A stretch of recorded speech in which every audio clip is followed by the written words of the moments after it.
Patrice Talon gagne dès le premier tour avec un peu plus de 86% des voix. Il faut dire que face à lui, il n'y avait que deux candidats peu connus des Béninois. Corentin Koé, il a obtenu un peu plus de 2% des voix.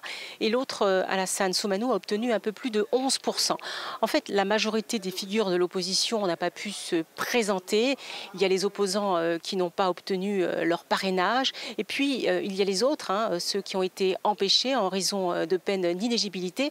Résultat, le taux de participation était le principal enjeu de cette présidentielle et selon la commission électorale, il est d'un peu plus de 50%. La semaine qui a précédé le scrutin de dimanche, elle a été marquée par des violences et des contestations préélectorales, principalement dans le centre et le nord, qui ont fait au moins 2 morts. Et ce lundi matin, l'émission d'observation électorale de l'Union africaine et de la CEDEAO évoquait un scrutin calme, mais avec des tensions à certains endroits du pays. L'opposition qui n'a pas pu participer à ce scrutin et qui appelait au boycott massif, elle évoque une mascarade électorale. Quant à la plateforme de la société civile, elle a notamment dénoncé lors de ce scrutin des bourrages d'urnes, des tentatives d'intimidation ou des harcèlements d'électeurs.